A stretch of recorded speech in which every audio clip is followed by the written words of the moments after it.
আসসালামু আলাইকুম, আমি প্লাবন। আশা করি আপনারা সকলে ভালো আছেন।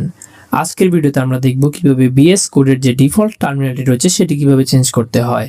তো বেসিক্যালি ভিএস কোডের ডিফল্ট টার্মিনাল কোনটি হবে সেটি নির্ভর করে আপনি কোন অপারেটিং সিস্টেমে ভিএস কোড রান করছেন তার উপর। তো কারেন্টলি আমি যেহেতু উইন্ডোজ অপারেটিং সিস্টেম ইউজ করছি, সো দ্যাটস ওয়াই আমার ভিএস কোডে ডিফল্ট টার্মিনাল হচ্ছে পাওয়ারশেল।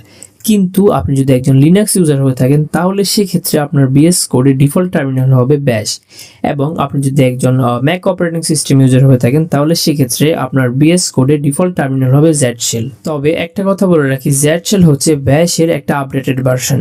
সেখানে আপনি কিছু এক্সট্রা ফিচার পাবেন, যেমন স্মার্ট অটো কমপ্লিট, অর্থাৎ আপনি যখন আপনার প্রম্পটের অর্থাৎ কমান্ডের কিছু অংশ লিখে ট্যাব প্রেস করবেন সেক্ষেত্রে আপনার টার্মিনাল বাকি অংশ নিজে নিজে ফিল আপ করবে। এছাড়াও থিম অ্যান্ড প্লাগইন নামের একটি ফিচার আছে যেখানে ও মাই ZSH, আমি যদি প্রোনাউন্সিয়েশন কোনো ভুল না করি, সেখানে হচ্ছে গিয়ে আপনি আপনার মতো করেই থিম কাস্টমাইজেশন করতে পারবেন। দেন হচ্ছে গিয়ে স্পেল কারেকশন নামে হচ্ছে গিয়ে আপনি আরও একটা ফিচার পাবেন, যেখানে আপনি যদি আপনার কমান্ড প্রম্পটে কোনো ভুল করেন তাহলে সেক্ষেত্রে আপনার টার্মিনাল নিজে নিজে সেটি ফিল আপ করবে, অর্থাৎ কারেক্ট করবে আর কি। আপনি যে অপারেটিং সিস্টেমে ভিএস কোড ইউজ করুন না কেন সব ক্ষেত্রেই কিন্তু ডিফল্ট টার্মিনাল চেঞ্জ করার নিয়ম কিন্তু একটাই।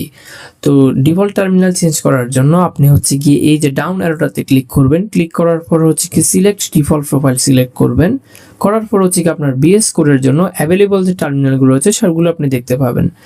তো এখন আমি হচ্ছে কি গিট ব্যাশকে আমার ডিফল্ট টার্মিনাল হচ্ছে করবো আর কি। তো এখন আমি এটাতে ক্লিক করব। তো এখন হচ্ছে গিট ব্যাশ আমার ডিফল্ট টার্মিনাল হিসেবে সেট আপ হয়ে গেছে। তো এখন আমার যেই আগের যে টার্মিনালটা রয়েছে আমি সেটিকে কিল করে দিব। তো এখন হচ্ছে কি আমি একটা নিউ টার্মিনাল ওপেন করব। দেখতে পাচ্ছেন গিট ব্যাশ আমার ডিফল্ট টার্মিনাল হয়ে গেছে। তো যদি কোনো কারণে আপনি এই অপশনটি না দেখতে পান তবে সেই ক্ষেত্রে আপনি সার্চে গিয়ে টাইপ করবেন সিলেক্ট ডিফল্ট প্রোফাইল।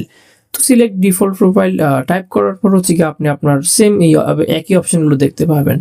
তো এখান থেকে আপনি আপনার মতো একটা সিলেক্ট করে নেবেন। তো ভিডিওতে দেখানো কোনো অংশ যদি বুঝতে অসুবিধা হয় বা কোনো প্রশ্ন থাকে তাহলে অবশ্যই কমেন্ট করে জানাবেন, এবং যদি ভিডিওটি ভালো লেগে থাকে তাহলে একটা লাইক করতে পারেন। ধন্যবাদ।